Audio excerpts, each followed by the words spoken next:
Weapons cartonne comme pas possible, One Piece saison 2 se montre enfin et Dracula de Luc Besson est un flop. Salut à tous, ici Reg. Aujourd'hui on parle des actualités cinéma et séries. La première actualité concerne Sebastian Stan qui va jouer dans un film Frankenstein réalisé par Radu Jud ou Jud, je sais pas comment on dit exactement, en plus c'est un réalisateur roumain, je parle roumain, je devrais savoir comment on dit mais je sais pas comment on prononce son nom de famille, mais c'est intéressant parce que Sebastian Stan, depuis qu'il a entre guillemets lâché entre grosses guillemets, hein, le MCU, il fait plein de films d'auteur hyper intéressants. Il a fait Different Man cette année, qui n'est toujours pas sorti en France, mais il est très bien dedans. Il a fait The Apprentice, où il était super. D'ailleurs, nommé à l'Oscar, il jouait vraiment bien Donald Trump. Et là, il a choisi, en tant qu'Américain / roumain, parce qu'il est né en Roumanie et il parle roumain, il a choisi 2 réalisateurs roumains cette année. Et c'est cool qu'une grande star comme lui, hollywoodienne, qui a vraiment percé là-bas, choisisse des réalisateurs indépendants de son pays d'origine, parce qu'en fait, un acteur, c'est ça aussi. Si tu peux parler une langue, bah, c'est bien d'utiliser ta notoriété, la personne que tu es, pour aider des réalisateurs intéressants. Il joue avec Christian Mungiu l'année prochaine pour son film Fjord.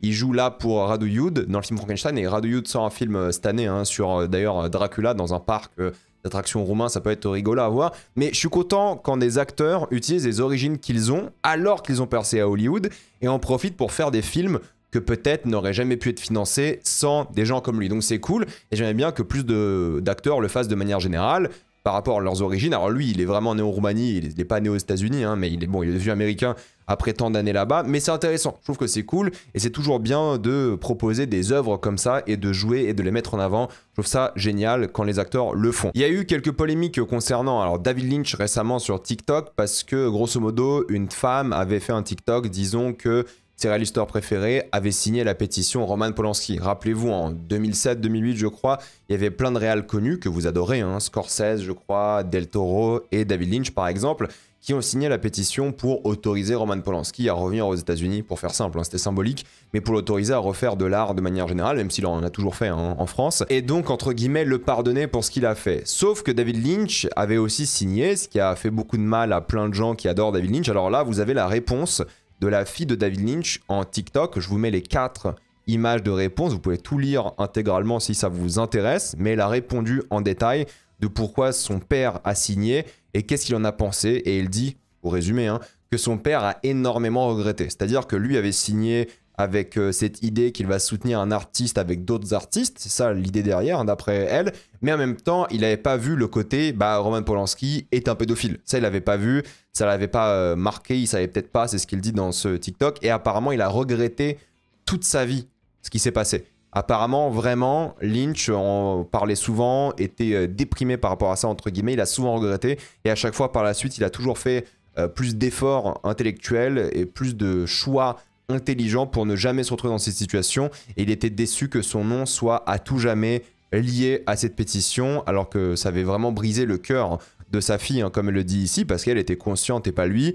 Donc je trouve c'est intéressant qu'elle en parle. Alors la fille le dit très bien, c'est pas pour l'excuser ou quoi, c'est juste qu'il avait des regrets, il s'en excuse comme il peut, mais voilà, c'est pas quelque chose qu'il voulait faire. Il y a plein d'artistes qui l'ont dit par la suite aussi. Nathalie Portman avait signé aussi, elle avait dit qu'elle regrette. Il y en a plein qui ont dit regretter par la suite. C'est vrai que c'était une époque un peu bizarre, mais c'est bien aussi que les acteurs, les réalisateurs disent « Ok, on a déconné ». Je pense que c'est ok, on a le droit de déconner.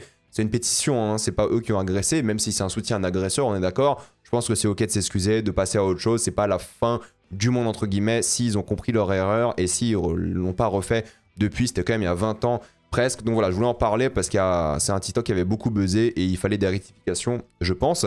Nous avons aussi Josh Brolin qui est en pleine promotion pour Weapons, évanoui, dont j'ai fait la critique, mais on en reparle en fin de vidéo. Aussi qui parlait un peu de Sicario 3, apparemment ça va se faire, on ne sait pas avec quel réalisateur, mais moi j'aime bien les 2 Sicario. Le Villeneuve j'aime bien, le deuxième je crois que c'était Solima qui l'avait réalisé. Moi j'aime bien les 2 Sicario, je suis chaud pour un 3e, ça me va. Et il a aussi dit qu'il a failli interpréter Quaritch dans la saga Avatar, et au final c'est Stephen Lang qui a eu le rôle. J'aurais bien vu Josh Brolin en Quaritch, mais j'avoue que Stephen Lang est aussi parfait, donc je suis très content.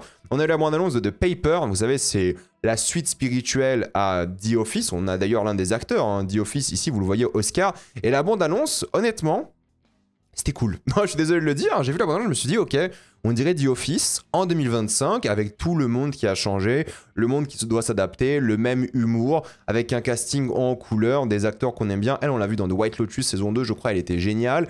Ça a l'air pas mal du tout. Je pense que je vais regarder, je sais pas quand ça sortira en France pour l'instant, mais ça m'intrigue. j'ai envie de découvrir ça. Je me dis que potentiellement, il y a moyen de faire un truc qui est dans l'air du temps, sans forcément que singer The Office, parce que des séries qui vont essayer de singer et des films The Office, par la suite, il y en a plein. Mais là, en tant que suite spirituelle, si le casting de personnages est bon, si les intrigues sont bonnes, si il y a de l'originalité, de la créativité, chose qu'il a l'air d'avoir dans la bande-annonce, et du cœur, ouais, pourquoi pas. Honnêtement, je pensais voir un truc qui allait me déprimer en mode putain, c'est juste un truc pour faire de l'argent rapidement et tout, mais ça a l'air pas mal. C'est les créateurs de The Office aussi, alors côté US évidemment, pas côté UK. Ça me donne pas mal envie de voir ça, je pense que ça peut être une bonne idée. Et si on parle de bonne idée, il y a aussi Good Boy, qui est l'histoire d'un film d'horreur du point de vue d'un chien. Le concept serait, vous savez, lorsque votre chien aboie vers quelque chose qui n'existe pas, le film prend ce parti pris-là, c'est-à-dire que quelque chose va exister potentiellement. Donc c'est un chien et un film d'horreur, ça peut être génial. Apparemment, il est super bien noté, il a été déjà présenté dans des festivals. On verra s'il sort en France, que ce soit en VOD ou au cinéma, mais ça m'intrigue parce que le concept a l'air assez dingue. J'attends de voir la bande-annonce aussi. Highlander rajoute Dave Bautista à son casting. Alors on a déjà, vous savez, Russell Crowe, on a Marissa Abela, je crois elle s'appelle, on a Henry Cavill évidemment en rôle principal, et Dave Bautista va jouer le méchant. C'est Chad Stahelski qui réalise, le réalisateur des films John Wick, donc moi ça m'intrigue, ça peut être bien, et le tournage va bientôt commencer, donc j'ai hâte de voir ce que ça va donner. Si on parle de tournage, c'est le tournage de l'Odyssée qui s'est officiellement terminé, et je pense que c'est une bonne chose aussi. Voilà, 1 an pour finir le projet, ça va être très bien. On aura, j'imagine, une bande-annonce teaser en fin d'année. J'ai hâte de voir ce que ça va donner. Je pense que ça peut être génial. Vous savez, hein, j'ai très hâte de voir ce projet, et je pense vraiment que ça sera l'événement cinéma de la décennie. Nolan, plus le livre le plus connu de l'histoire, ça peut être grandiose. Ça peut aussi être un raté, on n'en sait rien, mais juste en termes de marketing, en termes de présence médiatique, ça sera, je pense, l'événement de cette décennie, avec des grands films comme Dune 3 qui sera la conclusion de la trilogie, des choses comme ça, et Avatar 2 peut-être en début de décennie, mais en termes voilà, d'audience et tout, je pense que ça sera un succès planétaire qui va cartonner. J'ai très hâte de voir les premières images, même si évidemment j'ai vu le leak hein, sur les réseaux, mais on a vu quoi, il y avait 7 plans dans le leak. Bon voilà, c'était pas des plans, je pense, terminés non plus. On verra ce que ça va donner lorsqu'on a des vraies images, et du coup le film l'année prochaine en juillet. Pedro Pascal va jouer pour Tony Gilroy. Tony Gilroy, vous connaissez, il a récemment fait la série Andor, qui est un énorme succès critique et même en termes d'audience. Hein, c'est la série Star Wars la plus respectée et de loin, et même peut-être la série Disney+ la plus respectée et de loin. Et il a dit qu'il voudrait pas faire la même chose. C'est un mec qui a toujours voulu faire des choses différentes, Jason Bourne, Michael Clayton et tout. Et là, il va faire un film sur un musicien. Et c'est Pedro Pascal qui va l'interpréter. J'ai hâte de voir ça parce que Tony Gilroy, en tant que scénariste, il gère. En tant que metteur en scène, il est bon aussi. Mais bon, son cinéma, c'est pas la mise en scène qui m'a plus plu. J'ai envie de vous dire, c'est plutôt le scénario. Mais en tout cas, en tant que scénariste, il est génial. Et j'ai hâte de voir ce prochain projet. Et moi, je suis dans la team Pedro Pascal. J'en ai fait une vidéo récemment. Mais moi, Pedro Pascal, je l'aime bien. Je trouve que c'est un bon comédien. Et j'ai hâte de le voir dans tous les projets. Ça me va. Park Chan-wook et Don McKellar ont été radiés du syndicat des scénaristes dans la WGA, Writers Guild Association aux États-Unis. Pourquoi? Parce qu'ils ont écrit le scénario de Sympathizer pendant la grève. Et si tu écris le scénario d'un projet pendant la grève, eh bien, tu es dans l'illégalité par rapport à l'association, par rapport au syndicat. Qu'est-ce que ça veut dire pour eux? Le fait d'être radié, c'est très compliqué de trouver du travail à Hollywood parce que pour être scénariste, il faut être dans la WGA. Et pour être respecté aussi, avoir des droits, il faut être dedans et tu ne seras pas embauché sans. Donc voilà, ils vont peut-être plus faire d'œuvres en tant que scénariste, ce qui est malheureux peut-être pour Don McKellar. Mais bon, Park Chan-wook, il est coréen, il a fait la majorité de son cinéma en Corée, il s'en branle. Voilà, il a fait quelques projets à Hollywood pour l'argent aussi, mais en fait, lui, je pense qu'il s'en fout et il en avait rien à faire. Pour Don, ça sera un autre débat. Mais voilà, ils ont été radiés et je pense que c'est légitime. Tu ne respectes pas la loi la plus importante du syndicat en étant en lien avec tes autres collègues scénaristes pour les respecter, les soutenir, pour leur donner des droits. Je trouve que c'est normal de se faire radier. Il n'y a aucun choc par rapport à ça et je trouve même ça irrespectueux. S'il faut parler d'un film aussi qui a l'air intéressant, c'est le prochain projet de SS Rajamouli. C'est le réalisateur de RRR qui avait cartonné dans le monde entier. J'ai hâte d'ailleurs qu'il sorte parce qu'après il va vraiment sortir en France. Il y aura même un Blu-ray visiblement. Peu importe, mais j'ai hâte que le film sorte. Et là, son prochain film qui sera une aventure en mode Globetrotter, ça a l'air génial. Juste avec l'affiche, le concept d'aventure internationale, moi je suis chaud. Il était hyper généreux avec RRR. Moi j'ai pas encore découvert le reste de son cinéma, mais juste l'affiche, ça me hype à mort. Et j'ai hâte de voir aussi la bande-annonce qui devrait pas tarder à sortir si la promotion commence. Concernant Kaamelott 2, partie 1 et 2, on sait que la partie 1 sortira le 22 octobre 2025, mais on a aussi une date pour la partie 2 qui sortira le 11 novembre 2026. Vous savez ce que j'en pense, j'en ai rien à faire de Kaamelott, mais voilà, pour les fans, vous avez des dates de sortie pour les prochains projets cinéma. Dracula est un véritable flop hein, pour Luc Besson. C'est maximum en fin de diffusion au cinéma, 600 000 entrées visiblement. Il a fait que 250 000 entrées pour l'instant. Il avait bien commencé la première semaine, mais après, voilà, personne n'allait le voir. ça a vraiment floppé en termes de bouche à oreille et tout. Donc voilà, c'est un énorme échec pour 40 millions de budget, hein, c'est un gros budget pour ce genre de film, et 600 000 entrées pour ça, c'est que dalle. À voir s'il va se rattraper un peu par rapport à son budget, par rapport à la diffusion à l'international, par rapport au droit streaming et tout, mais pour l'instant, le film est un flop pour un budget comme ça. Je savais pas qu'il coûtait aussi cher, hein, mais 40 millions, c'est vrai que c'est énorme. Concernant Y a-t-il un flic pour sauver le monde, je sortirai ma critique évidemment mercredi, je me suis rematé la trilogie originale, c'était très cool, on en reparlera, mais c'est 56 millions en box-office international pour l'instant, sachant que le film n'est pas sorti partout dans le monde, comme en France où il sort cette semaine, pour 42 millions de budget. C'est pas beaucoup, malheureusement. Il faudra que le film soit bien plus mis en avant en box-office et des ventes de streaming et tout pour qu'il soit rentable. Mais je pense que le film sera rentable. C'est dommage peut-être pour une comédie comme ça parce que les comédies ne marchent plus vraiment au cinéma. Mais peut-être, qui sait, à voir avec le bouche à oreille ce que ça va donner. Il est sorti que depuis une semaine. Mais déjà pour une semaine et demie, on va dire, c'est pas mal, même si c'est pas un énorme succès. Pour une comédie, ça reste un peu surprenant. Par contre, Liam Neeson a dit que visiblement c'est juste un film qu'ils ont fait comme ça, il n'y a pas de suite prévue, ils n'ont pas forcément envie de le faire, mais à voir si c'est un succès, si on paye Liam Neeson comme pas possible, il va le faire, donc pourquoi pas. F1 est officiellement le plus grand succès de la carrière de Brad Pitt en tant qu'acteur principal, avec plus de 570 millions en box-office international. Voilà, c'est pas étonnant je pense, mais bon, rappelez-vous, c'est 300 millions de budget. C'était mine de rien un gros projet, à voir s'il est rentable, mais visiblement vu qu'il parle déjà de faire des suites, c'est-à-dire qu'il a dû plaire et dû bien marcher avec les partenariats, les ventes streaming et tout. Rappelez-vous, c'est une collab Warner, Apple, donc je pense qu'ils sont plus ou moins satisfaits du projet. Silo saison 4 a commencé son tournage, ça sera la dernière saison, et vous vous dites Reg, mais attends, la saison 3 est toujours pas sortie, c'est vrai. Alors moi, il faut savoir que la saison 2 j'ai arrêté, j'ai pas du tout aimé, j'ai pas du tout accroché, donc j'ai arrêté de la regarder. La saison 3 a fini son tournage il y a quelques mois, et sera diffusée je crois en début d'année prochaine, et la saison 4 a commencé son tournage, ça sera la dernière saison de Silo, et sera sûrement diffusée ou fin 2026 ou début 2027, à voir ce que ça va donner.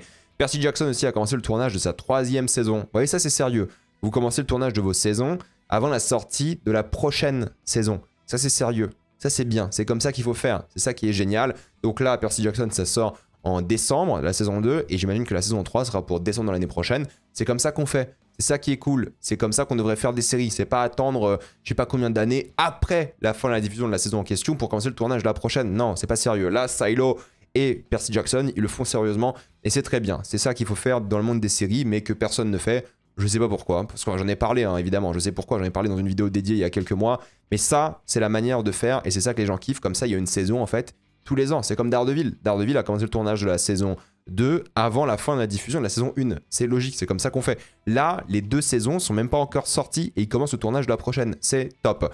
Gina Carano et Disney, vous saviez, ils étaient en procès par rapport au renvoi de Gina Carano, qui était visiblement injuste, d'après elle, mais au lieu d'aller faire ce procès, d'y aller au bout, ils ont fait du coup ce qu'on appelle un settlement aux États-Unis. C'est voilà un règlement à l'amiable. Ils ont dit qu'ils vont peut-être recollaborer ensemble. Moi, j'y crois pas des masses. C'était juste une manière de dire gentiment voilà, on n'a pas envie d'aller dans un procès, ça nous fait chier, on passe à autre chose. Et puis basta, ils ont raison. Et surtout que voilà, Gina Carano, elle est très proche des Républicains, très proche d'Elon Musk, de Trump, tous ces gens-là.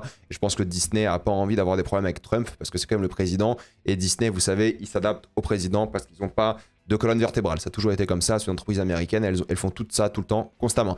Spider-Man Brand New Day continue le marketing avec des sortes de mini-vlogs de tournage pour la première journée de tournage. J'imagine qu'ils vont faire la 2e, 3e et 4e. Je pense qu'il y a 2 choses. Je pense que premièrement, ils veulent mettre en avant à fond le projet Spider-Man parce qu'ils ont besoin d'un succès. Ils ont vraiment besoin d'un énorme succès parce que les 4 Fantastiques, ça va à peine finir à 500 millions. Pour 200 millions de budget, c'est pas bien du tout, c'est même un peu décevant, je dirais, même si je pense qu'il est rentable avec le merchandising et le streaming et tout évidemment, mais ils ont besoin d'un gros projet, et s'ils commencent déjà le marketing de Spider-Man qui sort l'année prochaine, en plus ça évite les leaks et tout comme je l'ai dit la semaine dernière, je trouve que c'est une très bonne chose, c'est une très bonne idée, donc je pense qu'ils le font bien. Je pense que c'est intelligent et je pense que ça va créer une hype que les gens vont commencer à prendre de plus en plus et ils vont être à fond derrière le projet.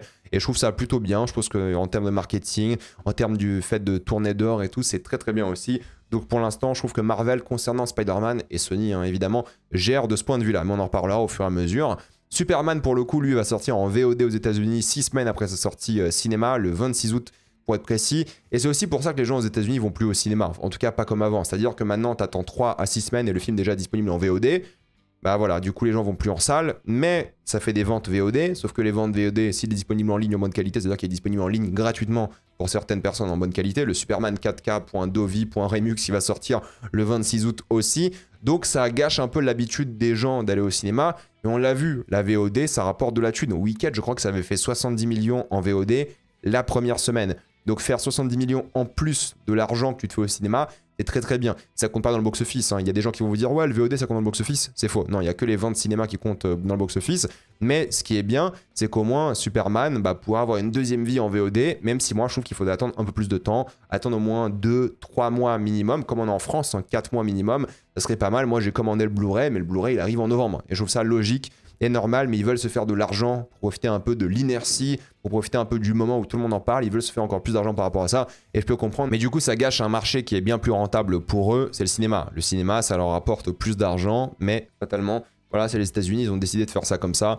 Je pense que c'est un peu triste pour eux, mais ça habitue les gens d'aller moins en moins au cinéma. Pourtant, la Warner, ils sont à fond cinéma aussi, parce qu'en réalité, ils vont sortir 12 à 14 projets par an, ils l'ont dit, ils vont sortir 2 franchises par an. Alors des franchises, ça peut être tout et n'importe quoi, ça peut être Harry Potter, comme ça peut être Le Seigneur des Anneaux. Ils vont sortir 2 films DC par an, ça peut être le DCU ou le Matt Reeves. Ça peut être aussi 3 à 4 films New Line, ça peut être de l'horreur, de la fantasy, 1 à 2 films animés et 1 à 2 films budget moyen, originaux. Donc voilà, ils ont 14 films maximum par an d'après eux. Je pense que c'est une bonne idée. Il y aura des films, encore une fois, comme Destination Finale, qui a le droit à une suite. C'est confirmé, ils bossent sur une suite. C'est un énorme succès, Bloodlines. Les gens ont adoré, ça a cartonné en salle. Les gens veulent voir une suite, donc c'est prévu, ça va se faire. Je pense que d'ici 2 ans, il y aura la suite qui sera sortie.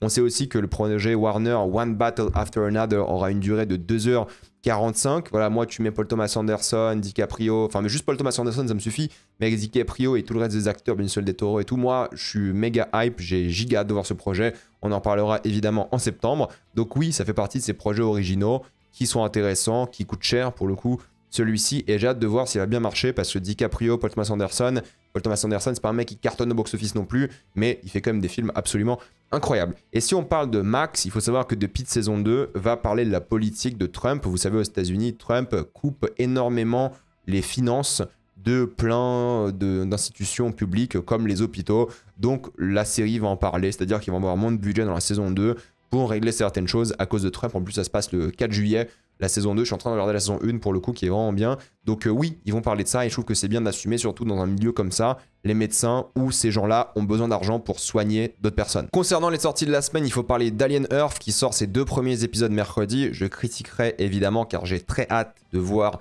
cette série. On en parlera, je ne sais pas si semaine par semaine, mais on en parlera parce que ça me donne grave envie. Il y aura une critique ce mercredi. On va aussi peut-être parler en fin de mois de Fixed de Jenny Tartakovsky. C'est le film d'animation pour adultes de cet auteur que moi j'aime beaucoup en termes d'animation, donc peut-être je regarderai. À voir. Il y a aussi la fin de Smoke sur Apple TV+ cette semaine. Smoke, c'est très bien. Je suis à jour. Franchement, ça vaut le détour. Regardez Smoke. C'est vraiment cool. On a au cinéma Y a-t-il un flic pour sauver le monde? J'en ferai une critique aussi. Together, j'en ferai une critique aussi. J'ai déjà vu le film en avant-première. J'en parlerai. C'est une avant-première publique. Tout le monde a pu y avoir accès. Karate Kid Legends, j'en ai rien à foutre. Voilà, moi je le dis, j'en ai rien à faire de Karate Kid Legends. Du coup, j'en parlerai pas, je le regarderai pas, je m'en fous. Et Nobody, peut-être, si c'est sympa, il y a un bon bouche-oreille, j'irai le voir. Ça peut être sympa, une sorte de comédie d'action au cinéma. Concernant maintenant One Piece, on a eu la bande-annonce de la saison 2 ou le teaser si vous préférez. Et ça a l'air pas trop mal. Alors il y a des soucis qui sont aussi récurrents dans la saison 1, c'est-à-dire que les décors font très vide.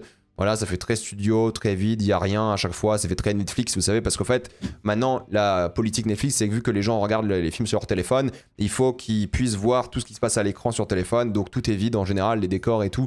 C'est fait exprès, c'est honteux, mais c'est comme ça. Il y a un cache-misère assez immonde à chaque fois qui fait très flou, il y a des moments qui sont très moches, bon...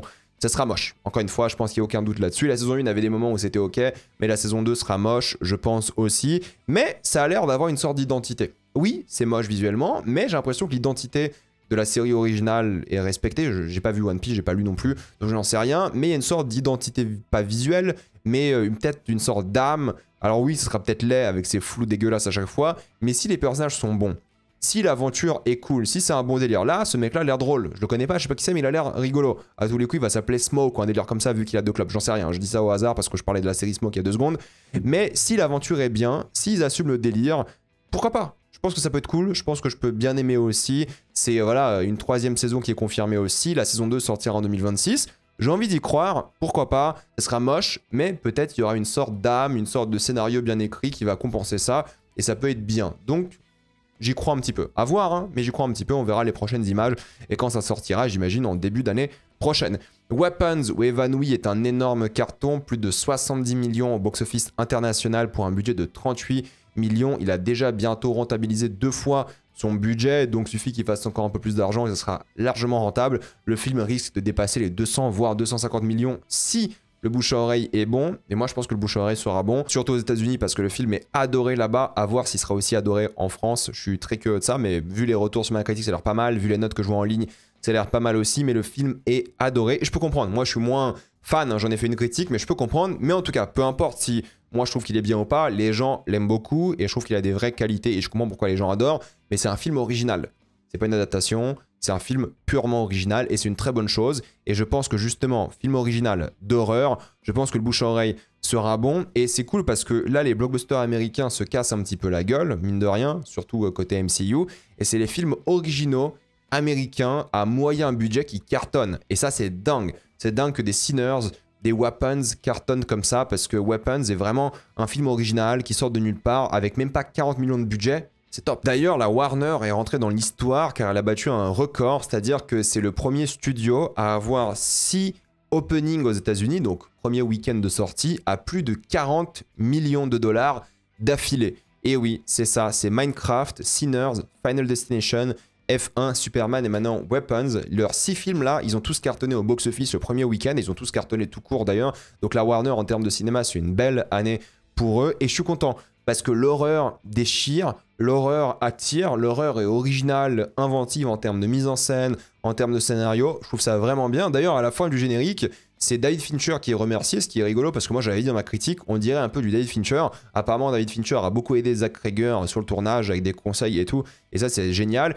Et Zach Cregger prévoit potentiellement de faire une suite. Il a une idée pour faire une suite et je pense que c'est une bonne idée de re-rentrer dans cet univers. Alors, pas forcément une suite directe avec les événements de ce qui se passait dans le Weapons ici, mais une suite par rapport à cette Amérique, par rapport à ce qu'il veut dire sur ce pays à ce moment-là, ça peut être vraiment intéressant, donc why not? Mais rappelez-vous, la priorité pour lui, c'est Resident Evil, qui sort l'année prochaine, le tournage va commencer là, et il a dit que ce ne sera pas sur les personnages des jeux vidéo comme Léon par exemple, donc ça c'est une bonne idée aussi. J'ai hâte de voir ses prochains projets, parce qu'entre Barbare, que j'ai beaucoup aimé, Weapons, que j'ai un peu moins aimé, j'ai quand même vu la qualité de la mise en scène. Et ça m'a plu et je pense que c'est un vrai bon réal. Peut-être un moins bon scénariste entre guillemets, mais en tant que réal, je l'aime beaucoup. Donc Resident Evil, moi je suis grave chaud, ça sera clairement déjà le meilleur film Resident Evil, c'est sûr. Et il a aussi écrit visiblement une histoire ou un scénario complet à déterminer sur le DC Universe, c'est-à-dire qu'il a fait un projet qui s'appelle Henchman. C'est visiblement un mercenaire de bas étage qui arrive à capturer Batman et c'est l'histoire de lui avec le Joker, Harley Quinn. Donc à voir s'il sera embauché pour le DCU aussi, ça peut être rigolo, mais c'est un mec qui a vraiment beaucoup de talent, c'est un mec qui va vraiment cartonner, qui mérite son succès et j'ai hâte de voir son prochain projet, Resident Evil. Voilà, je vais m'arrêter là, dites-moi dans le commentaire ce que vous pensez de toutes ces actualités, êtes-vous d'accord, pas d'accord, j'ai envie d'avoir votre avis. Ça, vous abonnez à la chaîne pour voir les prochaines vidéos, mettez un j'aime, ça aide beaucoup la chaîne. Suivez-moi sur tous mes réseaux, que ce soit Spotify, TikTok, Twitch ou Instagram, et moi je vous dis à la prochaine fois. Salut à tous.